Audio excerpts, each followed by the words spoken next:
আসসালামু আলাইকুম আমার প্রিয় আপু ভাইয়ারা কেমন আছেন? ভাত খেতে বসছি। দেখেন, মাছের লেজ নিয়েছি, আমার খুব পছন্দ। বাংলাদেশি লাউ, এক পিস হাড় চিকেন নিয়েছি, আর অনেকগুলো লাউ নিয়েছি, শসা নিয়েছি, লেবু নিয়েছি। এখন ভাতটা খাবো মজা করে। আর এই যে এদিকে দেখেন, স্পেশালি দেখার কারণ হচ্ছে এই ভাতটা খেয়ে লেচু এসছে। লেচুগুলো অবশ্য বাংলাদেশি লেচু। এখন লেচুগুলা খাবো, এই জন্য বাংলার সাথে বাংলা ভাত, তরকারি সব নিয়েছি। বড় বড় আছে লেচুগুলো, এই যে এখন লেচুগুলো খাবো আরাম করে, আয়েশ করে বসে। এরপর আপনাদের সাথে একটা রেসিপি শেয়ার করব। চলেন। ভাল লাগে না বাংলাদেশি জিনিস দেখলে? তো আর হচ্ছে কে কে আমার মতো এরকম এক থালি ভাত খেয়ে বসে থাকেন, আমাকে কমেন্টসে জানাবেন। চলেন রেসিপিটা শেয়ার করে দিই আপনাদের সাথে। তো জম্পেশভাবে খেয়ে দিয়ে আপনাদের সাথে চিকেন ফ্রাই রেসিপি রান্না শেয়ার করতে চলে আসছি। চিকেন ফ্রাই করে রান্না করব। খুব ইজি বিজিভাবে, ঝটপট। আমার সব কিছু ঝটপট হয়, আসলে ঝটপট করতে হয়। তো চলেন আমরা রান্নাটা শুরু করে দিই। রান্না শুরু করার জন্য আমি প্রথমে এখানে দিয়ে দিচ্ছি আদা, রসুন, পেঁয়াজের পেস্ট,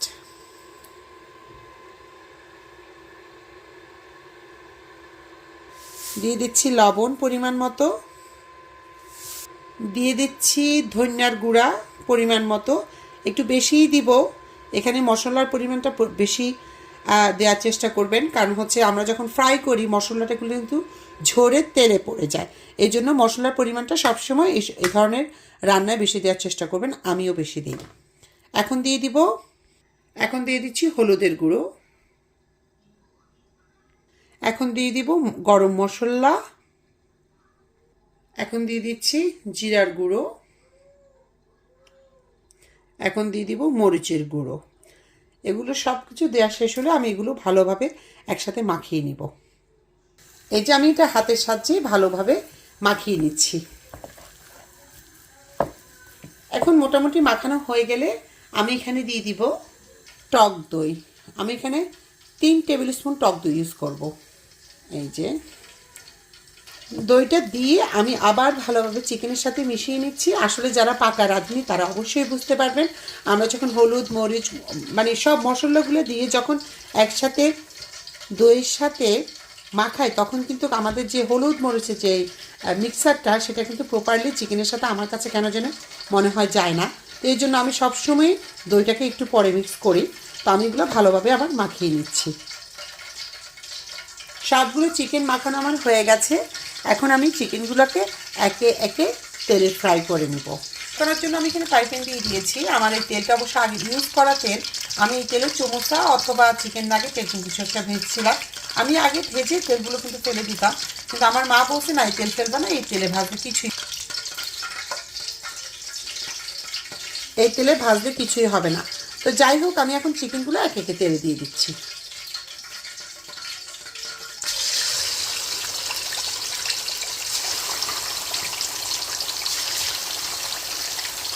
সবগুলো চিকেন একসাথে কখনোই ভাজতে যাবেন না, আর অবশ্যই চুলার হিটটা থাকবে হাই হিটে, এবং তেলগুলো কিন্তু পর্যাপ্ত পরিমাণে গরম হওয়া চাই। আমি এই এই এই এই কয়টা চিকেন দিয়েই কিন্তু এগুলো আগে ফ্রাই করে নিব। এগুলো ফ্রাই হলে তারপর বাকি চিকেনগুলো দিব। একসাথে সবগুলো চিকেন দিলে হয় কি, চিকেন থেকে পানি বের হয়ে যায়। তো এই চিকেনগুলো ফ্রাই হলে ফিরে আসছি।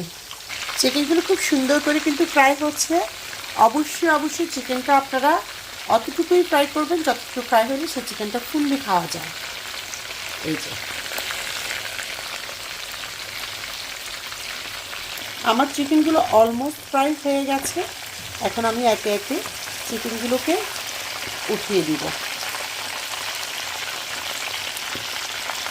এই যে আমি চিকেনগুলো একটা প্লেটে উঠিয়ে নিয়েছি, আর এদিকে বাকি চিকেনগুলো আমি এভাবে ফ্রাই করতে দিয়ে দিয়েছি। হয়ে গেছে আমার বাকি চিকেনগুলো। এগুলো এখন আমি একে একে করে প্লেটে উঠিয়ে নিচ্ছি। সবগুলো চিকেন ফ্রাই করার পরে একসাথে উঠিয়ে নিয়েছি। এখন আমি এগুলো প্রসেসিং করব। তার মধ্যে বলে নিই, যদি আমার এই রান্নাগুলো দেখে কারো ভালো লাগে অবশ্যই আমার চ্যানেলটাকে সাবস্ক্রাইব করে দিবেন, একটা লাইক দিয়ে দিবেন আর শেয়ার করে দিবেন। আর এটার জন্য কারো নিশ্চয়ই পয়সা খরচ হবে না, ঠিক আছে? কিন্তু বিনিময়ে দোয়া পাবেন, অনেক দোয়া পাবেন।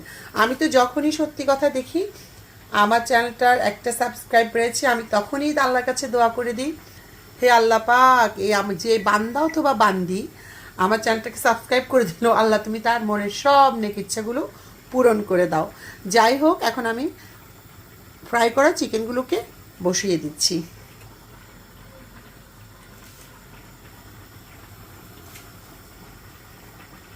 রান্নাটা প্রস্তুত করার জন্য আমি পাইপেন দিয়ে দিয়েছি, পাইপেনে তেল দিয়ে দিয়েছি পেঁয়াজ কুচি। পেঁয়াজ কুচিটা দিয়ে আমি ভালো করে এটা নেড়ে চেড়ে একবারে মুচমুচি করে ফ্রাই করে নিব এই পেঁয়াজটাকে। আমার পেঁয়াজগুলো ফ্রাই হয়ে গেছে, আমি আগেই বলেছি পেঁয়াজগুলো একবারে মুচমুচি করে ভেজে নিব। এখন আমি এর মধ্যে দিয়ে দিচ্ছি কিছু লবণ, কিছু না, স্বাদ মতো লবণ। এখন লবণ দেওয়া শেষ হলে আমি এগুলোকে নেড়ে চেড়ে এর মধ্যে আমি ভেজে রাখা চিকেনগুলো দিয়ে দিচ্ছি।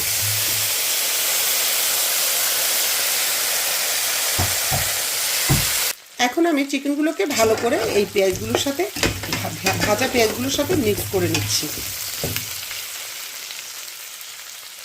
আমি এখন চিকেনগুলোর মধ্যে দিয়ে দিব হাফ কাপ টক দই।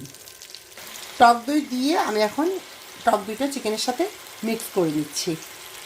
টক দইটা মিক্স করার পরে এরপরে দিয়ে দিচ্ছি দুটো কুচু করে রাখা টমেটো, দিয়ে দিচ্ছি লেবুর রস। আমি এক অর্ধেক লেবুকে চিপে রস করে নিয়েছি, দিয়ে দিয়েছি। সেটা দিয়ে আমি আবার এটাকে মিক্স করে ঠিক 10 মিনিট ঢেকে রান্না করে নিচ্ছি। আমার চিকেনটা হয়ে গেছে অলমোস্ট। আমার চিকেনটা কিন্তু এতক্ষণ লো ফ্লেমে ছিল। এখন আমি ফাইনালি চিকেনের মধ্যে দিয়ে দিচ্ছি মিল্ক, দুধ দিয়ে দিচ্ছি। আমি এটা কিন্তু নর্মাল লিকুইড দুধ দিইনি, আমি দিয়েছি আপনার মিল্ক পাউডারকে দুধ করে সেটা দিয়েছি। তো আমি এখন চুলার আগুনটা হাইট করে দিব, হাইট করে দিয়ে আমার চিকেনটাকে একবারে ভেজে রান্না করে নিচ্ছি। এখন দিয়ে দিচ্ছি টমেটো ক্যাচাপ। টমেটো ক্যাচাপটা আমি বেশি দিইনি, আমি জাস্ট 1.5 স্পুনের মতো দিয়েছি, জাস্ট অ্যাডজাস্ট করার জন্য, যেহেতু আমি চিনি দিচ্ছি না এই জন্য। এখন আমি এটাকে এটার সাথে মিক্স করে নিচ্ছি। হয়ে গেল আমার চিকেন লেগ দিয়ে চিকেন ফ্রাই করে চিকেন রান্না করা। তো অবশ্যই আপনারা ট্রাই করবেন। সবাই ভালো থাকবেন, সুস্থ থাকবেন, সুন্দর থাকবেন। আমার জন্য দোয়া করবেন, আমার পরিবারের জন্য দোয়া করবেন, আপনাদের সকলের জন্য এবং আপনাদের পরিবারের সকলের জন্য দোয়া থাকলো। আসসালামু আলাইকুম সবাইকে।